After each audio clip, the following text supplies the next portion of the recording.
Muy bien, es un placer estar con vosotros. ¿Me escucháis bien? Perfecto. Si me permitís, me voy a servir un vaso de agua porque después de tantos años predicando y ministrando, no dejo de ponerme nervioso siempre que voy a subir a predicar, incluso en mi propia iglesia. Es una tensión, porque no es el asunto si uno tiene algo que predicar, el asunto es poder transmitir el corazón del Padre a sus hijos. Es poder ser un vehículo del amor de Dios y de la voluntad de Dios a un pueblo que está sediento. Por eso venís, porque estáis hambrientos y sedientos. Aquí nadie viene a entretenerse, sino que viene a entrenarse, que es distinto, ¿verdad? Así que quiero dar gracias a Daniel, que me hayas invitado a estar aquí con vosotros. Es un honor, tenía muchas ganas de conoceros porque había escuchado cosas estupendas de esta iglesia. Lo que no sabía, yo en mi ignorancia, es el edificio que tenéis. Cuando llegué, me dice, aquí está la iglesia. Y yo, ¿dónde? Entonces, ¿es eso? ¿Cómo? Entonces, ya le empecé a hacer un montón de fotografías porque de verdad es que es un edificio maravilloso y precioso. Y no es por el edificio. Un edificio así habla de la gente que lo habita. Y eso es algo especial, ¿verdad? Habla de la gente que lo habita. Siempre que hace un edificio, lo hace con una visión y con una intención, y está clara la vuestra en todos los sentidos. Bueno, yo quisiera compartiros algo que el Señor me habló hace un tiempo, y cuando entendí esto, dio un vuelco a mi visión de cómo ser y hacer iglesia. Yo quiero que me sigáis al libro de los Hechos, capítulo 12. Hechos, capítulo 12. Vamos a leer 18 versículos. El capítulo.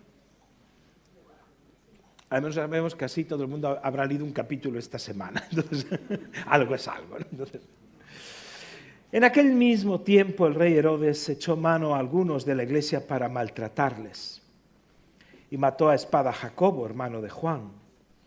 Y viendo que esto había agradado a los judíos, procedió a prender también a Pedro. Eran entonces los días de los panes sin levadura.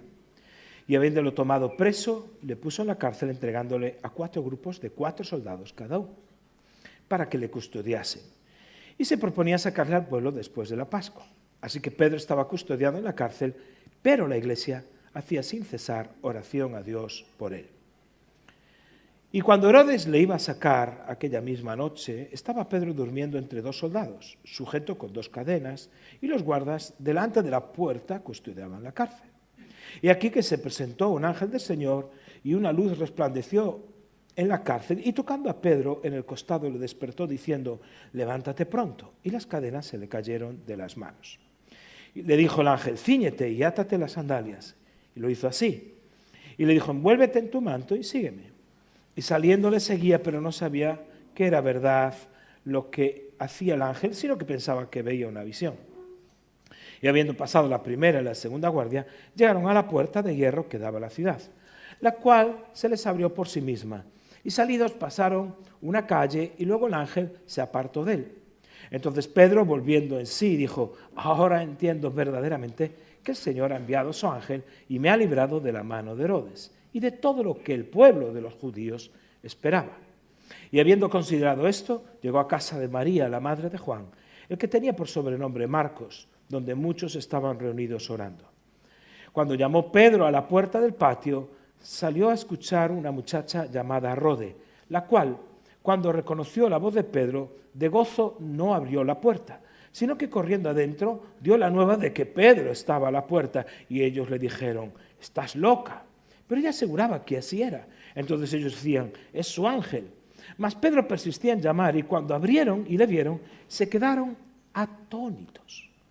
Pero él, haciéndoles con la mano señal de que callasen, les contó cómo el Señor le había sacado de la cárcel. Y dijo, haced saber esto a Jacobo y a los hermanos. Y salió y se fue a otro lugar. Luego que fue de día, no hubo poco alboroto entre los soldados sobre qué había sido de Pedro. Mas Herodes, habiéndole buscado sin hallarle, después de interrogar a los guardas, ordenó llevarlos a la muerte. Después descendió de Judea a Cesarea y se quedó allí. Y Herodes, enojado contra los de Tiro y de Sidón, y Herodes estaba enojado contra los de Tiro y de Sidón, Pero ellos vinieron de acuerdo ante él y sobornado Blasto, que era camarero mayor del rey, pedían paz porque su territorio era abastecido por el del rey. Y un día señalado, Herodes, vestido de ropas reales, se sentó en el tribunal y les arengó. Y el pueblo aclamaba gritando, voz de Dios y no de hombre. Al momento, un ángel del Señor le hirió por cuanto no dio gloria a Dios y expiró comido de gusanos. Pero la palabra del Señor crecía y se multiplicaba. Vamos a leer hasta aquí. Este pasaje termina con un crecimiento tremendo. Dice que la palabra de Dios crecía y se multiplicaba. Sin embargo, el pasaje comienza con uno de los momentos más difíciles y más hostiles contra la iglesia del Señor. Acaban de matar a Santiago y viendo Herodes que esto había agradado a los judíos, dijo, pues, ¿quién es su cabecilla? Pedro. Prenden a Pedro, dice, después de la Pascua lo pasamos también por espada, así que matamos a dos. 2 por el precio de 1. Estupendo. Entonces, vemos que hay una persecución gigantesca, un momento dificilísimo para la iglesia, y sin embargo, cuenta aquí que la palabra de Dios crecía. Cuando yo leo esto, y se multiplicaba, me di cuenta que por muchos años yo creí lo contrario de lo que la palabra de Dios dice. Siempre creí que la razón por la cual la iglesia no crecía o no se multiplicaba es que el terreno está muy duro, la gente es muy difícil, España es dura. En fin, toda esa retahíla de argumentos que tenemos para justificar nuestra ineficacia. Entonces yo no solo lo creía, sino que lo predicaba. No solo lo predicaba, sino que lo vivenciaba. No, es porque todo está muy difícil. Mira la persecución, mira cómo no tenemos las oportunidades que debiéramos de tener. Sin embargo, este texto nos habla de un territorio difícil y hostil que nosotros no estamos viviendo, gracias a Dios, en ese sentido, y al mismo tiempo de multiplicación y crecimiento. ¿Qué es lo que está pasando aquí? Después de que Herodes había matado a Jacobo y se entera de esta situación, pues queriendo congraciarse con el poder judío, tanto religioso como cultural, vemos en este pasaje 3 puertas. Y es de lo que quiero hablaros. Las 3 puertas que hay en este pasaje. Hay 3 puertas muy claritas en este pasaje. La primera puerta está allá en el versículo número 6, que habla de la puerta de la cárcel personal de Pedro. Esta puerta está custodiada por 16 soldados, en turnos de 4 soldados cada uno. 2 estaban a la puerta y 2 en los grilletes enganchados, uno a cada lado de Pedro. Es decir, una cárcel de máxima seguridad. Hacían turnos y los diferentes turnos de 8 horas pasaban 4, 4, 4 y 4. 16 soldados. De forma que Pedro no tenía forma de escapar de esa situación. La puerta, dice el texto, que esa puerta se abre, es una puerta abierta porque hay una acción de un ángel de Dios que abre la puerta. La siguiente puerta, la segunda puerta, es la puerta que da a la ciudad.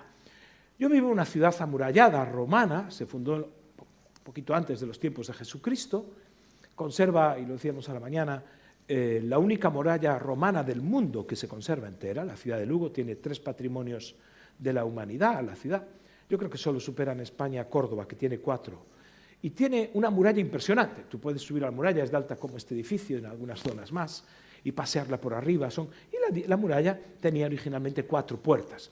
Una cosa, si tú tenías una cárcel dentro de la muralla, que también la había, pues una cosa es la puerta de la cárcel y otra cosa es la puerta de la ciudad. Entonces las puertas de la ciudad estaban cerradas a cal y canto, siempre de noche, para que nadie pudiese atacarla. Y dice el verso 10, que habiendo pasado la primera y la segunda guardia, llegaron a la puerta de hierro que daba a la ciudad, la cual se les abrió por sí misma.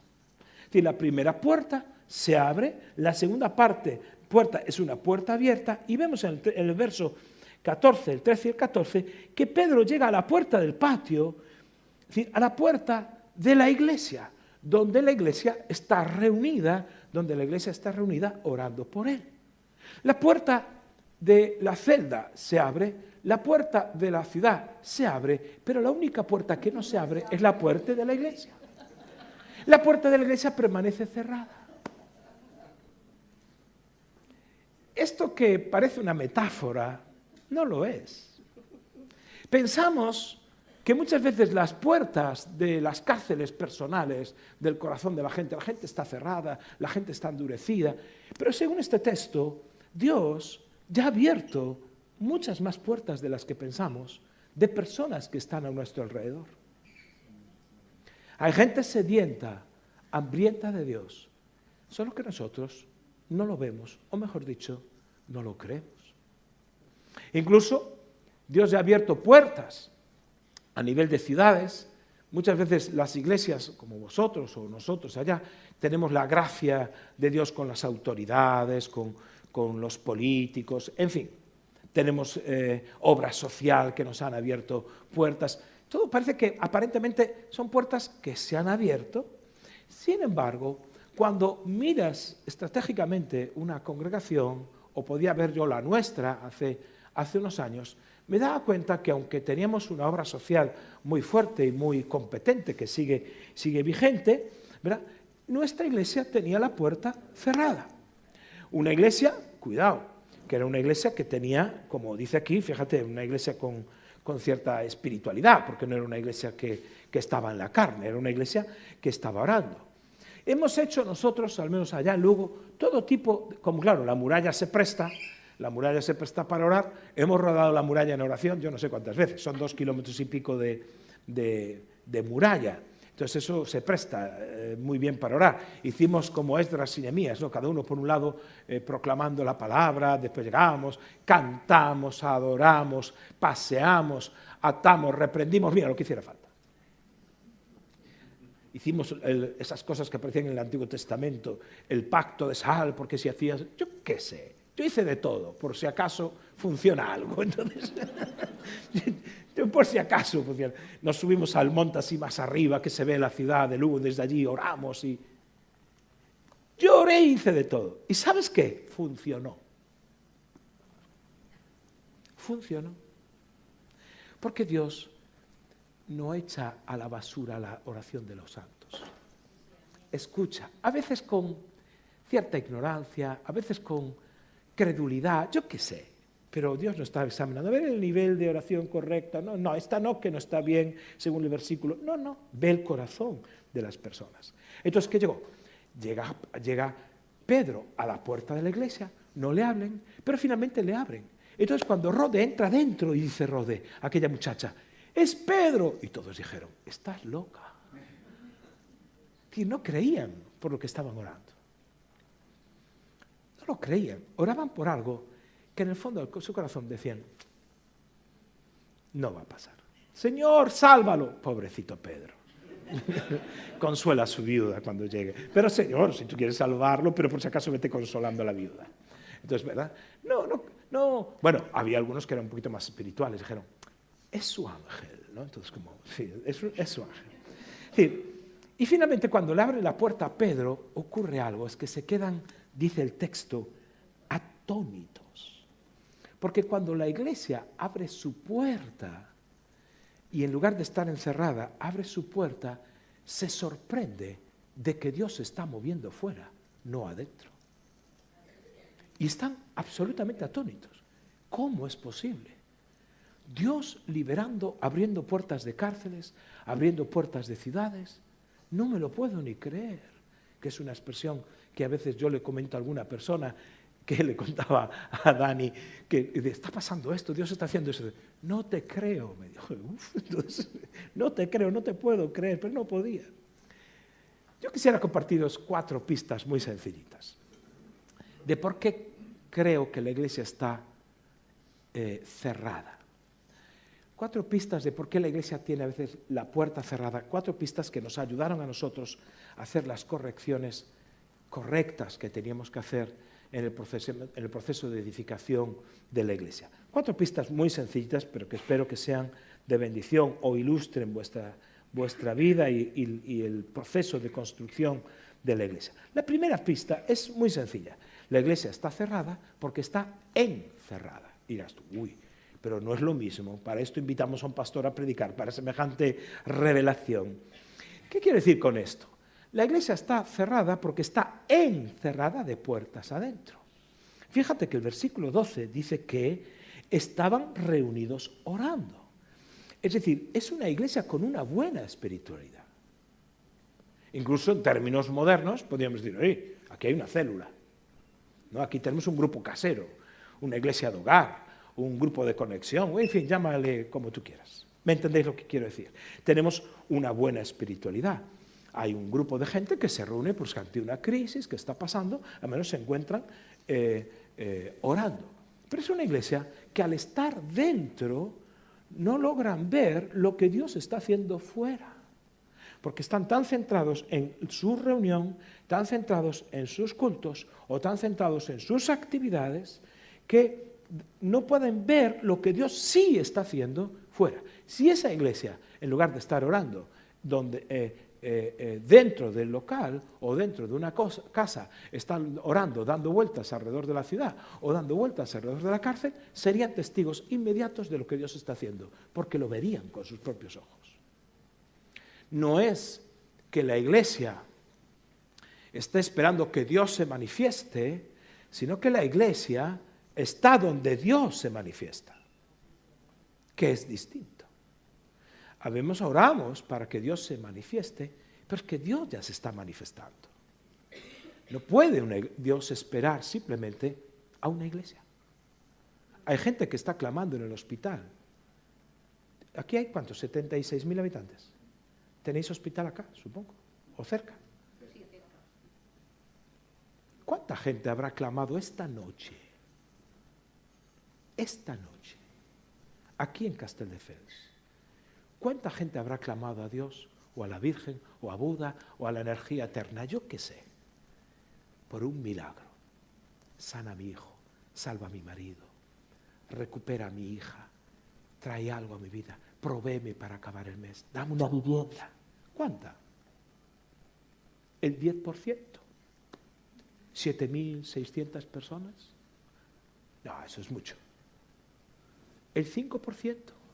3.850. ¿Cuánta?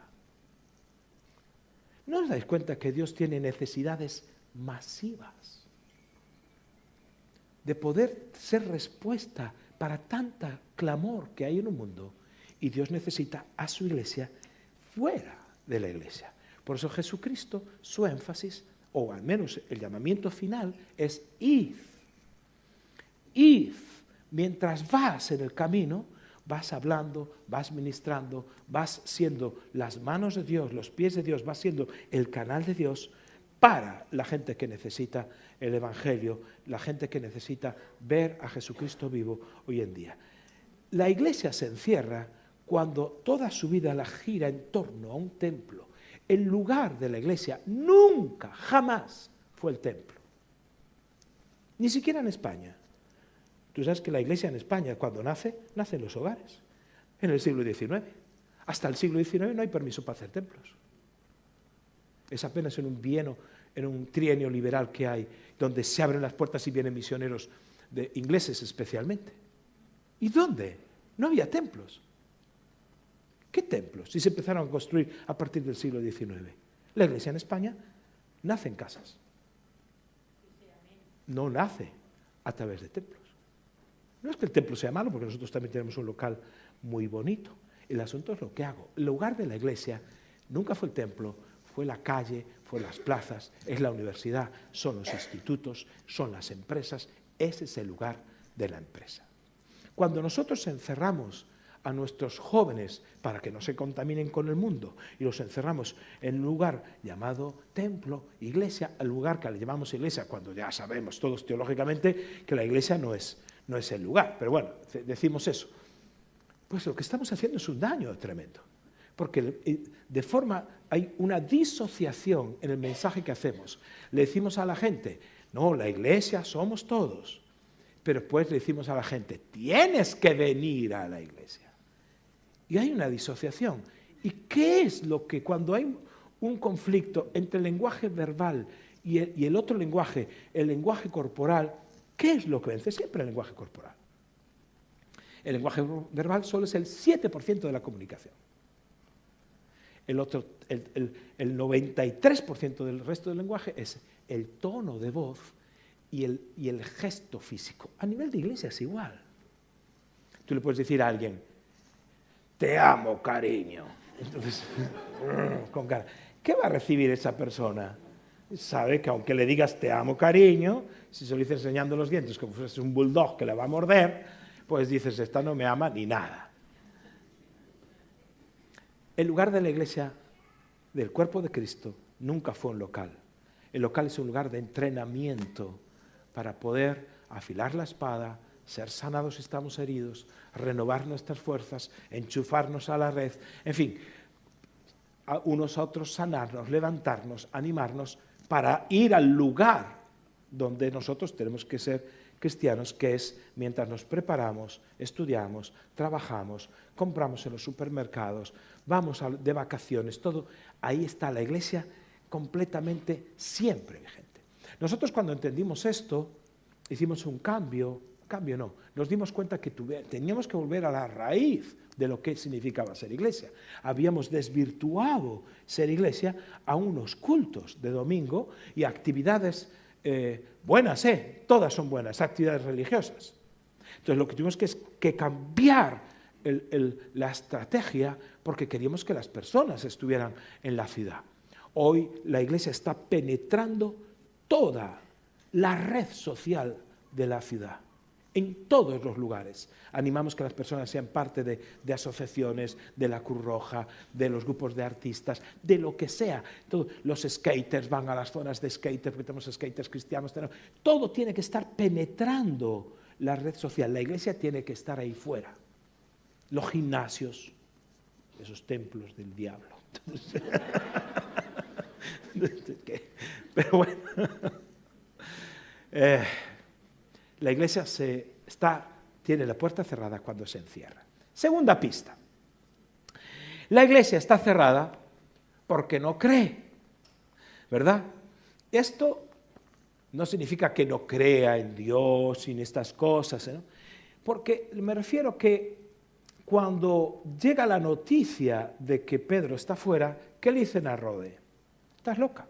No creía, lo que os decía antes. Simplemente no creía. Ellos seguían orando por algo que ya había pasado. Ya había sucedido.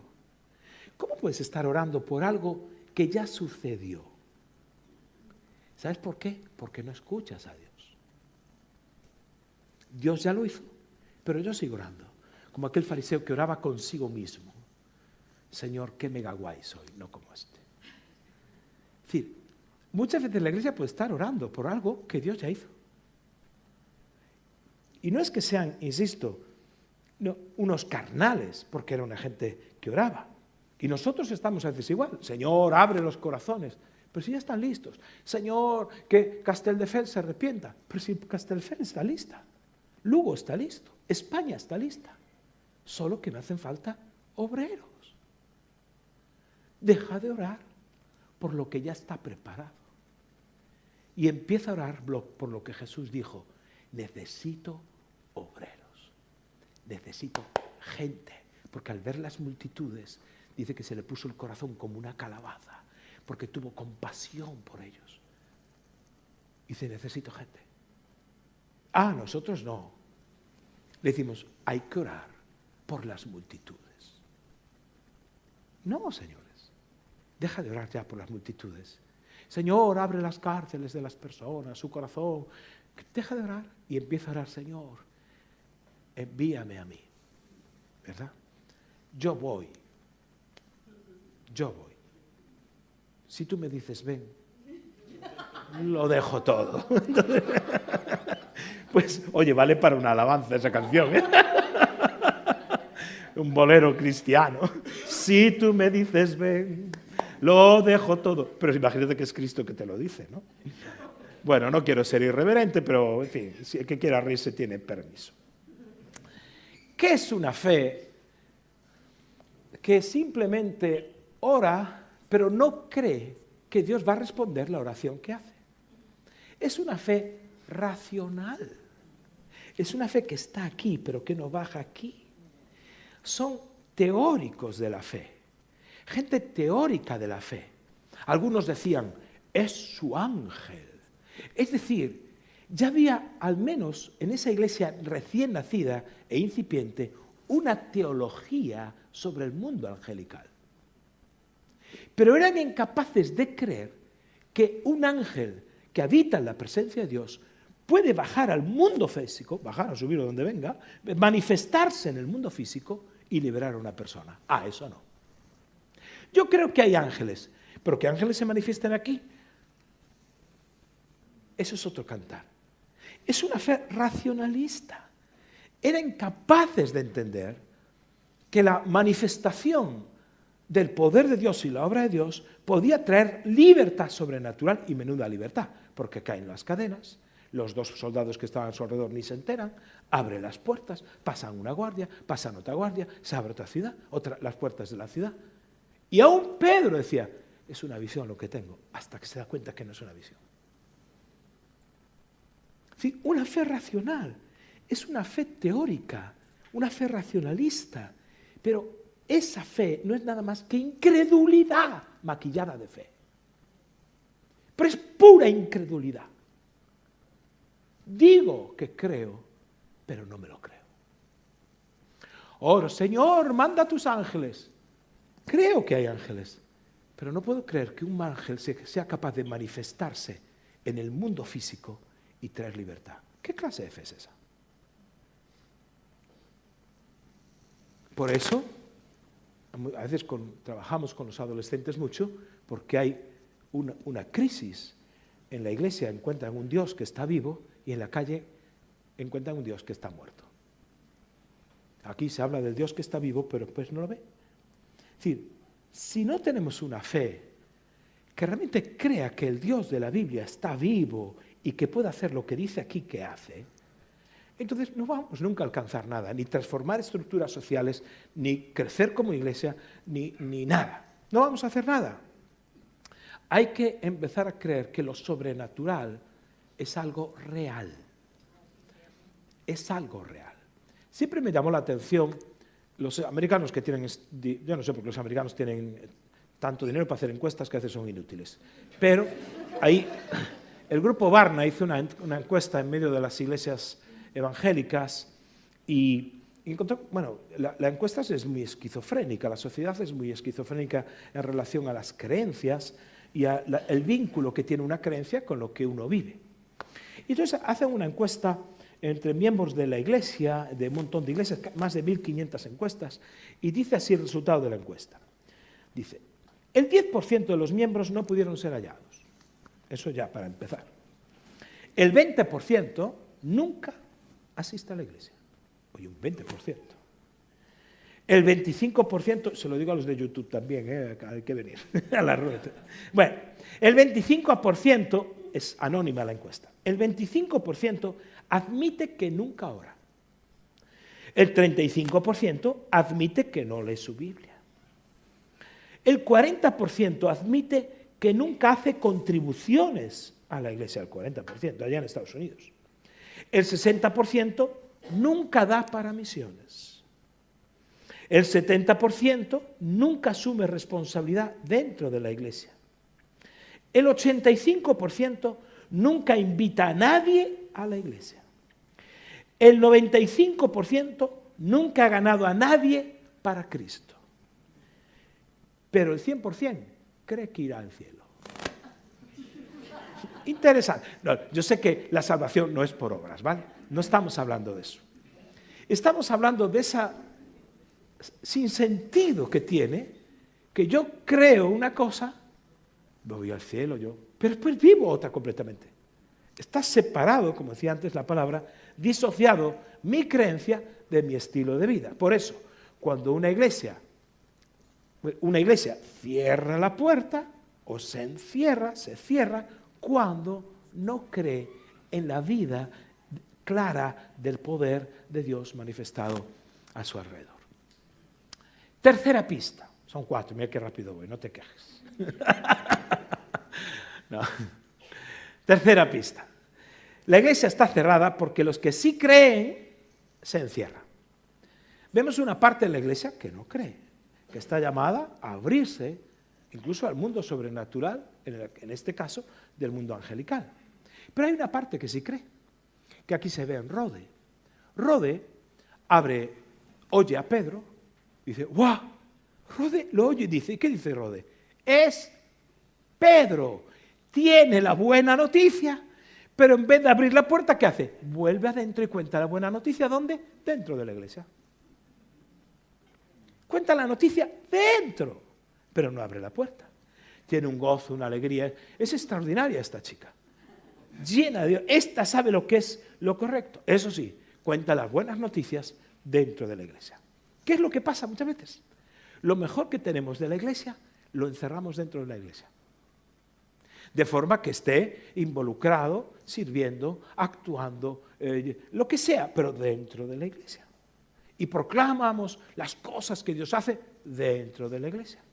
E inutilizamos muchas veces a lo mejor, bueno, la palabra mejor no es que esté menospreciando a los demás, pero las personas que tienen ese fuego, esas ganas, ese llamamiento de Dios. Entonces, ¿qué pasa? Tienen renovación, gente renovada, gente con visión, jóvenes, mayores, chicos, chicas, da igual, personas que tienen claro el llamamiento de Dios, pero lo mejor de sus años y de su vida lo invierten a los que están dentro del lugar. Mira, y eso yo lo vi en nuestra congregación, que no es una broma. Renovación espiritual, cualquier tipo de renovación espiritual, sin misión, no es nada más que narcisismo espiritual. ¿Sabes lo que es el narcisismo? Viene de una historia griega de un hombre que se llamaba Narciso. Era tan guapo el tío, que se miró en el estanque, se miró tanto y dice, qué lindo soy maravilloso. Se enamoró de sí mismo. Entonces, como se enamoró, besarse a sí mismo en el agua, cayó y se ahogó. Resumiendo la historia, es un poquito más. ¿Qué es el narcisismo espiritual? Es cuando nosotros tenemos una espiritualidad súper mega guay, algo estupendo, pero decimos, ¡wow! ¡Qué buenos somos! ¿Dónde se ve ese narcisismo? En la autoadoración. Dices, ¿qué culto tuvimos este domingo? ¿Cuánta gente vino? Estaba la iglesia llena. Autoadoración. Somos increíbles. Como decía a mí una señora, qué suerte tuvo Dios con mi hijo. Así mismo me lo dijo. Qué suerte tuvo que mi hijo le quiere servir. A veces pasan esas cosas, ¿no? Qué culto, qué magníficos somos. ¿Cómo es posible que haya países en pleno avivamiento, como Brasil, Guatemala, que el 50% de la población, ya pasa incluso, se queda el 60%, sean todos creyentes? Puerto Rico, que yo visito con cierta frecuencia, donde hay un 40% de los creyentes, y la corrupción, la pobreza y la maldad acampa a sus anchas. ¿Cómo es posible? ¿Cómo es posible que las iglesias no tengan un efecto de transformación de la sociedad? Siendo como son países en avivamiento. ¿Por qué? Porque tienen esa autoadoración, tienen a los principales líderes, los que creen, los que están motivados, los que están enfocados, trabajando por y para la estructura eclesiástica. Contaba a los que habéis estudiado el Lidere conmigo, algunos hicieron un cursillo online que yo hago y les contaba una anécdota de unos jóvenes ingenieros químicos que los tipos eran recién salidos de la carrera, se les ocurre un invento impresionante que iba a revolucionar la industria.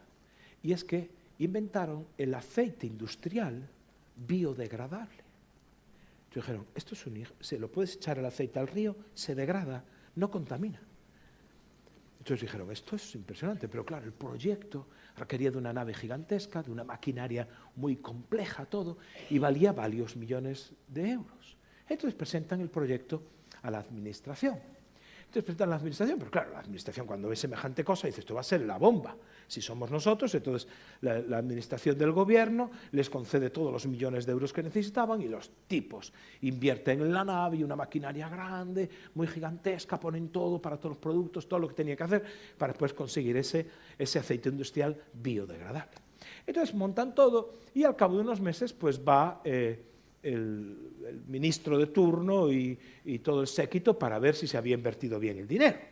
Entonces dice, sí, vengan a ver, mire, esta es la producción que tenemos de todo, fíjense, esto les enseña la nave y la máquina, mira, metemos por aquí los productos, había ruedas, había cosas, y fueron andando 50 metros, a 100 metros de maquinaria, altísima como este local, una cosa gigantesca.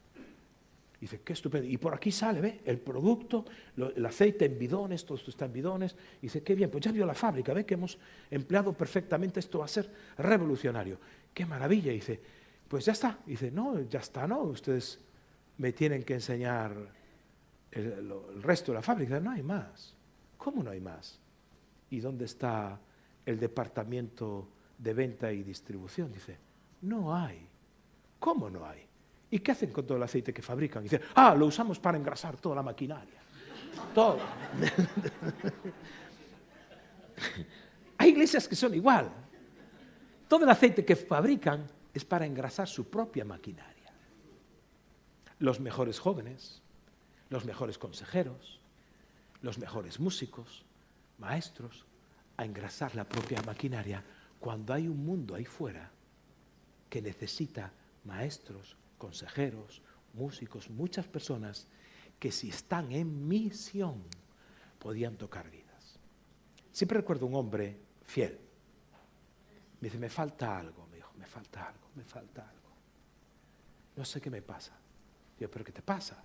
Entonces haces una conversación breve y te das cuenta, era un hombre, si quieres hacer un chequeo espiritual, fiel a su familia, un hombre comprometido dentro de la iglesia, un hombre, en fin, no tenía ninguna pega, es decir, un hombre bien, es decir, no tenía, es decir, en todos los sentidos era un hombre que daba el check, ¿no? Es decir, ok en todo. Pero le faltaba algo. Entonces, hablando con él, ¿pero qué pasa? Dijo que no sé qué me pasa. Hasta que descubrimos qué era lo que pasaba. Y es que no tenía causa por la que vivir.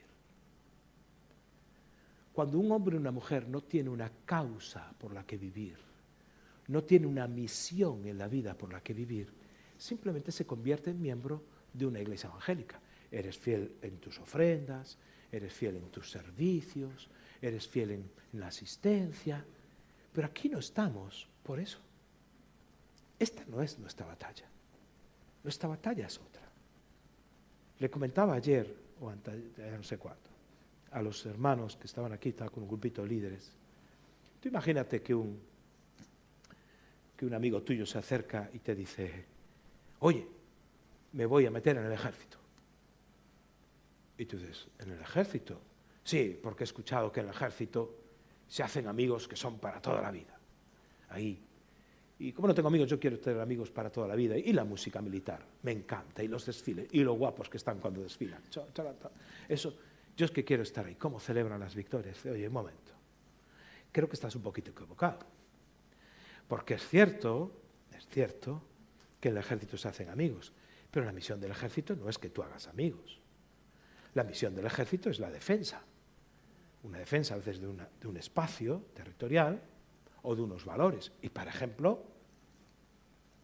tenemos ahora lo que está pasando en Europa, que constantemente nos están anunciando que es el principio de la Tercera Guerra Mundial. Es decir, si tú ves que alguien va al ejército para hacer amigos, va a estar muy desenfocado, porque estás en la misión del ejército. La persona que tienes a tu izquierda, a tu derecha, se convierte en los mejores amigos del mundo, porque tu vida depende de la suya, porque estás en la misión y un día hay un herido, pues rápidamente hay un hospital militar que se lleva a ese herido y se sana a ese herido. Pero la misión del ejército no es hacer hospitales. Se hacen hospitales porque en la misión hay heridos. La misión del ejército no es desfilar ni cantar las glorias de la victoria. Es porque estamos en la misión, hay momentos donde sí se disfruta, se celebra y se canta. La misión del ejército no es que tú y yo hagamos amigos, es porque estoy en la misión, hago amigos porque es inevitable. Sin embargo, pensamos que la misión de la iglesia es que yo tenga amigos, es que a mí me sanen, es que a mí me cuiden, es que podamos celebrar, cantar. Señores, esa no es la misión de la iglesia. La misión de la iglesia es alcanzar un mundo perdido y hacer discípulos de todos esos que están como ovejas sin pastor. Por eso cuando nosotros confundimos la misión y pensamos que venir a la iglesia es el propósito de nuestra vida, ¿qué hacemos? Aunque seamos unas balas espirituales, aunque seamos pólvora, si la pólvora se quema aquí adentro, no afecta al mundo. Somos una iglesia sin misión. Y entonces pensamos que la misión, ay, es que no tengo amigos, ay, es que tengo que hacer, ay, es que tengo que ayudar con los niños. ¿Sabe qué? Esa no es la misión, ni de tu vida, ni la misión de Dios, porque la iglesia ni siquiera tiene misión. La iglesia no tiene misión, la misión es de Dios, y el Dios de la misión tiene una iglesia para el cumplimiento de esa misión. Y la gente está absolutamente confundida, pensando que la misión es, no, es que ya claro, no quiero irme de ese grupo que tengo en el hogar, porque claro, entonces mis amigos, ¿cómo que tus amigos? Aquí estamos. ¿Qué clase de iglesia queremos edificar? Una iglesia que está en misión. Por eso cuando perdemos el enfoque de por qué Dios nos rescató, para qué nos llamó Dios, que nos sacó de sus tinieblas a su luz admirable, y dice hay siempre un para anunciar las virtudes de aquel que nos sacó de las tinieblas a su luz admirable. Porque no os mováis de Jerusalén, porque seréis testigos, recibiréis el poder del Espíritu para ser testigos. Si todo está relacionado con un para. La misión de Dios sigue latiendo por un mundo que no le conoce, una ciudad que no lo conoce, unas 3.800 personas que esta noche han pedido a Dios un milagro. Y que vas a ir a tomar un café y a lo mejor es el camarero que te sirve. Vas a ir a comprar el pan y es la panadera que te sirve. Que no te dices ni mu, pero su corazón está quebrado. Y nosotros pasamos inadvertidos. En cierta ocasión, Jesús, que estaba sediento y cansado del camino, se acercó a un pozo donde había una mujer. Mientras los discípulos se fueron, dice que a comprar comida a la ciudad al lado, que se llamaba Sicar. Y estaban allí comprando. Entonces Jesús tiene una conversación con aquella mujer que había tenido 5 maridos y con el que vivía ahora no era su marido. Y Jesús se lo dijo, y dijo, tú eres profeta. Dice, pero nosotros sabemos que hay Mesías, yo soy. Nunca antes se reveló a una persona como a esa mujer. Yo soy el que te habla. Y ella se va para decirle al pueblo lo que había conocido a un profeta que le había dicho todo lo que pasaba, y vuelven los discípulos. Y dice, ¿quieres que te hagamos de comer? Y dice, no. ¿Por qué? Yo tengo otra comida. ¿Oh? ¿Le habrá traído a alguien de comer? Y Jesús, Juan capítulo 4. Estoy versión Marcos Zapata, no, nadie espere exactitud. Entonces Jesús les dice, vosotros decís que aún faltan 4 meses para la siega, pero yo ya os digo que los campos están listos. Y dice, no, Señor, tú no ves bien. Fíjate, los campos todavía no están listos.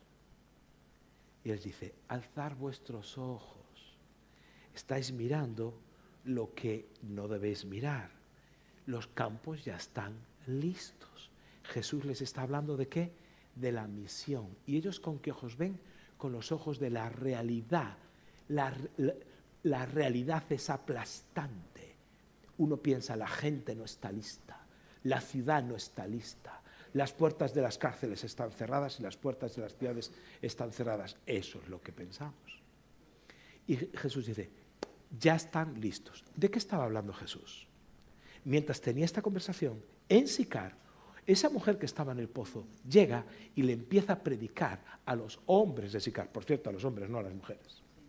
Así que la mujer tenía mala fama en el lugar. Pero entonces, ¿y qué empieza a suceder ahí? Un preavivamiento. 2 horas antes, 3 horas antes, apenas unas horas antes, en esa ciudad, habían estado los discípulos comprando carne al carnicero. Ese carnicero se iba a convertir 3 horas después. Y ellos no lo discernieron. Fueron luego a comprar el pan al panadero. Ese panadero se iba a convertir 3 horas después. Ellos ni se enteraron. Después fueron a arreglar las sandalias al zapatero. El zapatero iba a abrir su corazón unas horas después, porque todo Sicar se convierte, porque Jesús va allí y dice, ya no te creemos a ti por lo que dices, le dicen a ella, creemos porque nosotros lo estamos viendo. Todo aquel pueblo se iba a convertir. Ellos estaban en un lugar listo para la cosecha, pero ellos no se enteraban. ¿Por qué? Porque no estaban en misión. No son capaces de ver con los ojos de la misión. Gente súper espiritual, cercana a Jesús, sus elegidos. Yo soy apóstol, no como ellos, que yo soy. No, tío, no te enteras de qué va el asunto. Si piensas que la vida cristiana es estar cerca de Jesús, estás muy equivocado. Estás cerca de Jesús para la misión. Dice que llamó a él, a los que él quiso y vinieron a él para estar con él y enviarlos a predicar. Estar con él y enviarlos. La vida cristiana no consiste en estar, sino en estar para enviar. Vuelves, renuevas tus fuerzas, vuelves a salir. Vuelves, renuevas tus fuerzas con Jesús, tu tiempo devocional, tu tiempo con Dios. Te fortaleces en Cristo, porque la misión está ahí. La misión no es desfilar, la misión no es cantar, la misión no es tener cultos. La misión es un mundo que está perdido. Y por eso tenemos que infiltrar a todas las personas que están aquí. Si hay 250 infiltradas en tu comunidad, en los bares donde tomas un café, en los restaurantes donde vas a comer, en las tiendas donde vas a comprar, como aquella ciudad de Sicar, ya están listos. Eso es lo que nosotros entendimos. Entonces dijimos, no podemos seguir así. No podemos seguir así, hay que hacer cambios. Hay que cambiar una iglesia que simplemente es de consumo dominical con actividades a una iglesia que refleje que estamos en misión. En 3 años, una iglesia un poquito más pequeña que esta se triplicó de tamaño. La gente se convierte, cada domingo se entrega gente al Señor. No sabemos lo que es un domingo que no se convierta gente. Cada domingo. ¿Sabes qué ha pasado ahora mismo? O sea, que están entregando en esta hora, hay llamamiento a la salvación. Está habiendo gente que se está entregando al Señor. Sin excepción. Yo llegaré a la iglesia, entonces vamos a un local que tenemos al lado, de obra social, por reparto de comida, una serie de cosas. Llego allí, voy a pasar y me dice, no puede pasar. Dije yo, no, ¿por qué? Esto solo pueden entrar los que son de aquí. Yo, sí. No me digas. Había faltado 2 domingos seguidos. Sí, no, pues entonces alguien llegó y dijo, este es el pastor. No lo sabía. Eso es muy bonito. Eso es muy bonito. Ya se convirtió, quería servir en la obra social y no me dejaba pasar. Y hacía muy bien. Si yo soy un desconocido, no pasas. La espiritualidad sin misión. Esa espiritualidad sin misión no es más que narcisismo. Qué guay somos, qué buen ejemplo, qué maravillosos somos. Tenemos que tener una causa por la que vivir y dejar de hacer proclamas maravillosas a Dios y realmente involucrarnos en la misión de Dios. Estaba una vez en un congreso allá en Puerto Rico. Era un congreso de misiones. Había estado ya y pues volví 10 años después. Y entonces cantaban aquella canción de Marcos Witt de heme aquí, yo iré, Señor, envíame a mí que dispuesto estoy, llevaré tu gloria a las naciones. Era una canción que estaba de moda para los congresos de misiones. Hablando de Isaías 6. Y Entonces veo a la misma gente que hacía 10 años, cantando, heme aquí, yo iré, Señor, envíame a mí. Entonces, cuando me toca hablar, bueno, vamos a ver, tenemos que hacer un reajuste aquí. O vas, ya de una vez, o cambiar la letra de la canción. Pero así no podemos seguir, ¿no? Entonces canta, heme aquí, Él irá, Señor, envíalo a Él, que dispuesto está. Pero claro, porque si no, cantamos cosas que luego no se enganchan, no tienen conexión, cosas bonitas. Era como aquel joven que le escribió a su novia y dice, cariño, yo por ti subiría los montes más altos. Yo por ti cerraría las bocas de los leones. Yo por ti apagaría fuegos impetuosos. Yo por ti me enfrentaría a los ejércitos enemigos. Cosas así. Y acaba la carta. Iré a verte el domingo si no llueve. Entonces, pues así hay mucha gente que le habla así amor a Dios. ¿No? Oh, adiós, yo, ya. Pero si llueve no voy. Un león sí, pero la lluvia no. Entonces, bueno. Cuarta y última pista. La iglesia está cerrada porque no entiende que gobierna. Y escúchame bien. Esta es una iglesia que tiene tanto poder que Dios responde a la oración. Ellos no lo entendían, pero Dios no dejó de escuchar la oración. Porque dice que así que Pedro estaba custodiado en la cárcel, pero, y hay un pero que lo cambia todo, pero la iglesia hacía oración sin cesar a Dios por él. Dios responde a la oración, solo que ellos no son conscientes de la autoridad que tiene la oración.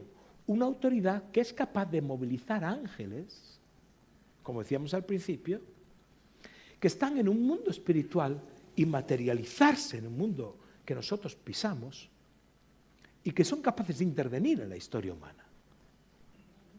Vemos en este pasaje una estrategia global demoníaca de Satanás para destruir la iglesia. Esto es una estrategia demoníaca. Porque si habían matado a Jacob, que dicen que está enterrado allí en Santiago, es mentira, pero nos viene de maravilla por el turismo y esas cosas. Entonces, no hay mal que por bien no venga. Entonces, en fin.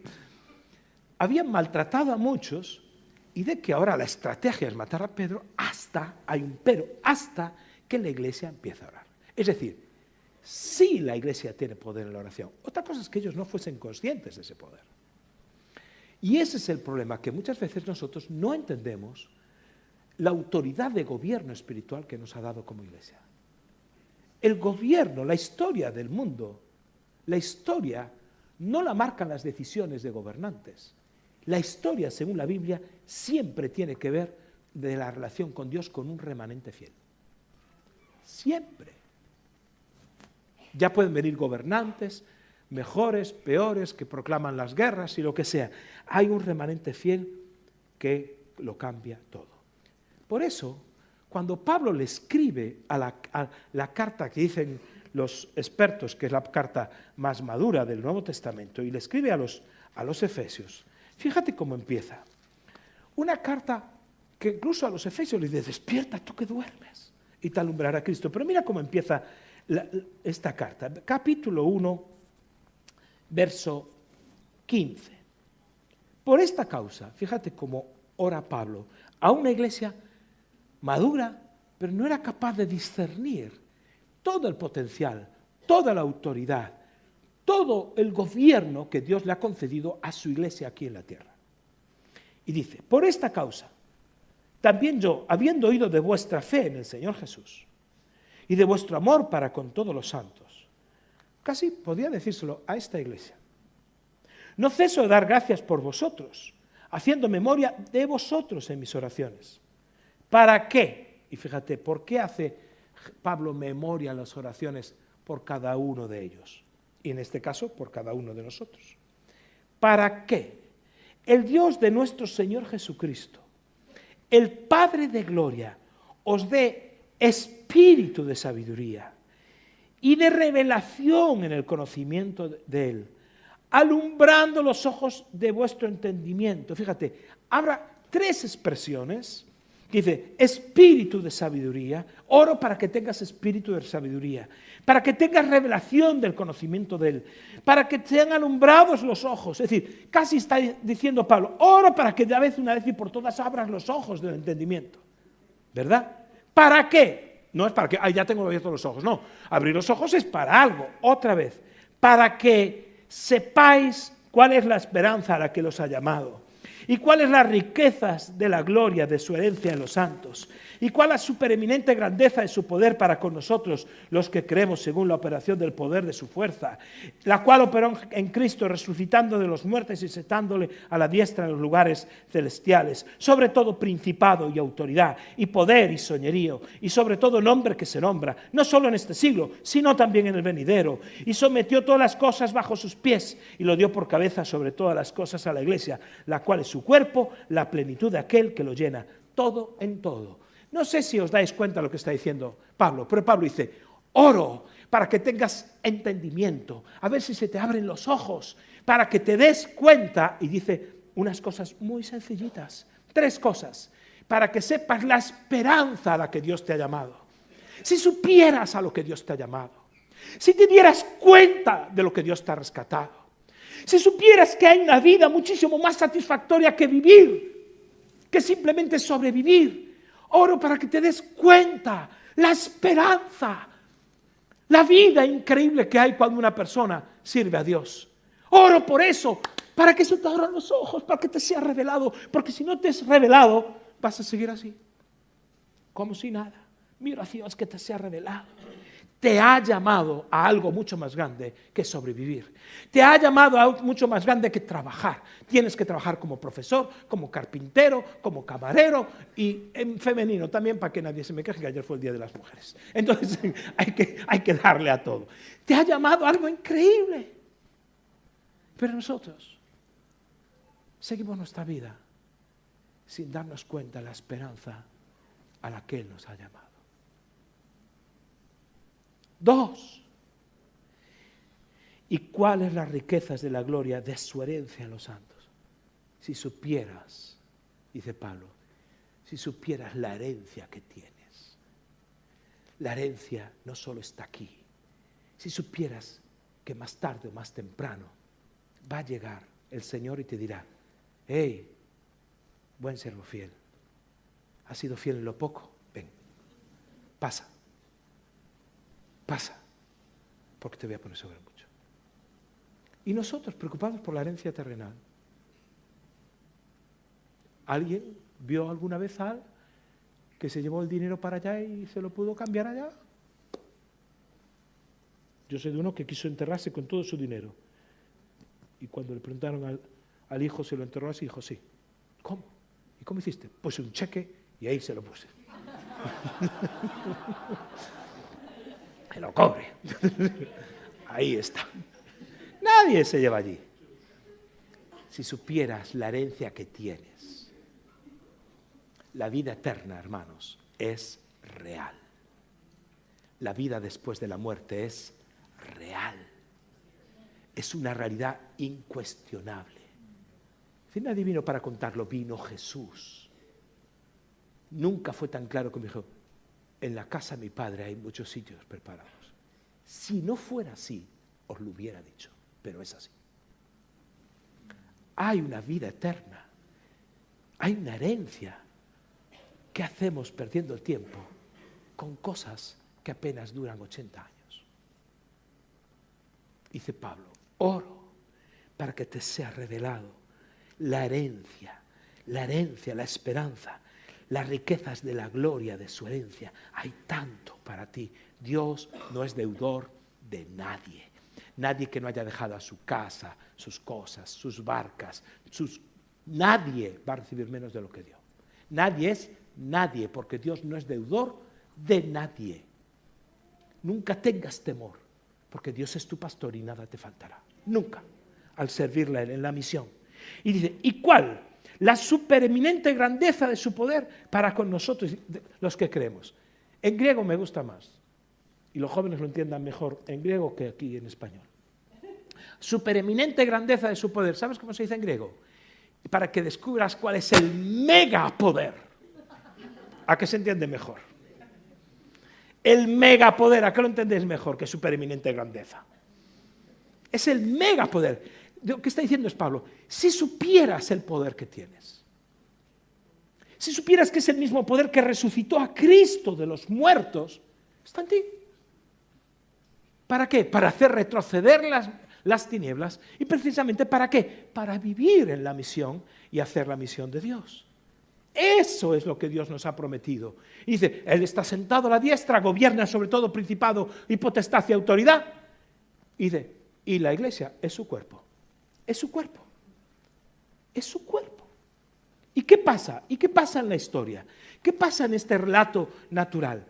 Que ni el rey Herodes, que es el poder político, ni los soldados, que son el poder militar, ni los judíos, que tienen que ver con el poder religioso, ni el pueblo, que dice Herodes para agradar al pueblo, que es el poder cultural, pudieron parar al ángel de Dios. Nadie pudo. No hay autoridad terrenal que pueda parar a la autoridad espiritual. ¿Por qué? Porque hubo una iglesia que oró. Una iglesia que se puso a orar, a clamar. Puede que no entendiera bien las cosas, que estaba muy confuso, pero oró. Dios no le hizo, a ver, teológicamente cómo están. No, a esto no les hago caso. Oró, porque había un clamor. ¿Y cuál es el efecto cuando una iglesia ora? ¿Cuál es el efecto en el mundo natural? Las puertas se abren. Las puertas se abren. La gente que está cegada empieza a ver. La gente que está sorda espiritualmente empieza a escuchar. Está libre para recibir el Evangelio. Las puertas se abren. Eso no quiere decir que se conviertan. Acordaos de Pablo y Filipos en la cárcel. Perdón, Pablo y Silas en la cárcel de Filipos. Dice que empezaron a cantar, hubo un terremoto y las puertas se abrieron. Pero nadie salió de la celda. Solo ellos dos. ¿Por qué? Porque el poder de Dios, la intercesión, el gobierno espiritual de una iglesia, lo que hace es abrir puertas, pero es atributo de la libertad personal de cada uno, salir o no. Entonces ahí va a haber gente que no quiere salir, pero ese ya no es nuestro asunto. Nuestro asunto es que a través de la batalla espiritual, a través de la intercesión, lo que hacemos es remover obstáculos, romper cadenas, abrir puertas, dar vueltas a la ciudad, dar vueltas en lo que sea. Hay un libro que os recomiendo leer, de Mark Batterson. Yo leo todo lo que este tipo escribe. Círculos de oración. Es impresionante. Leed ese libro. Te anima a interceder, a orar, a establecer una vida de oración. ¿Por qué? Porque la iglesia gobierna. La iglesia tiene poder real sobre el gobierno natural. Y cuando lo crees, todo empieza a cambiar.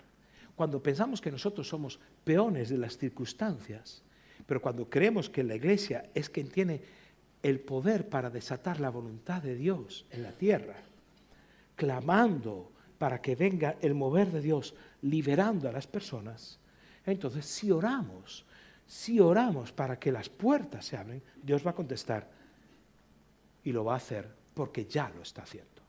Nunca antes, nunca, yo me convertí en el año 83, en estos 42 años de convertido, nunca antes vi tanta gente convertirse al Señor como ahora. Y eso que los 80 fue un momento de muchísima conversión. Nunca antes, en todas partes se está convirtiendo gente. Ahora nosotros, si estamos cerrados, no lo vemos. No lo vemos. Y Herodes, el que quería matar la iglesia, ¿cómo terminó? Vamos a terminar el texto, porque el texto termina así. Que Herodes se fue y estaba allí enojado con los de Tiro y Sidón, pero dice, y un día señalado, verso 21, fíjate aquel que quiso terminar y exterminar la iglesia. Y un día señalado Herodes, vestido de ropas reales, se sentó en el tribunal y les arengó.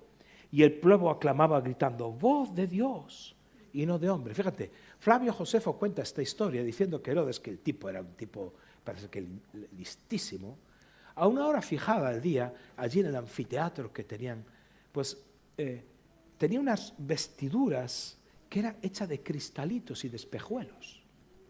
se ponía la túnica de espejuelos. Entonces él arengaba porque sabía hablar a la población. Y entonces en el momento que el rayo del sol, el sol caía sobre él, se ponía allí y refulgía. Dice, voz. Dije, voz, ¿dónde estoy? Acá que me acabo de perder. Dice, voz de Dios y no de hombre. Estaba allá. Y de repente, al momento, un ángel del Señor, otro ángel, uno vino a liberar y otro vino a quitar, remover, aniquilar al enemigo del pueblo de Dios. Al momento, un ángel del Señor le hirió por cuanto no dio la gloria a Dios y expiró comido de gusanos. Dice Flavio Josefo que tardó 4 días en morir, terribles dolores, y cuando lo abrieron estaba lleno de gusanos. ¿Quién lo hirió? Un ángel. ¿No te das cuenta? ¿No te das cuenta? No sabemos si fue el mismo ángel de antes o es uno nuevo ahora. ¿No te das cuenta que cuando la iglesia se pone a orar y entiende el gobierno que tiene, Dios es capaz de remover circunstancias que humanamente son imposibles? Aquí hay algo profético en esta historia, algo que tiene que ver más allá con una historia bonita que ocurrió allá en Israel del siglo I. Nosotros no podemos seguir lamentándonos como iglesia. ¿Por qué? ¿Cómo está el mundo? Oh, qué perdido está el mundo. Ay, Dios mío. ¿Cómo está la educación? Mira la juventud, qué perdida. Mira eso. Mira todas las cosas que nos enseñan y toda la degradación.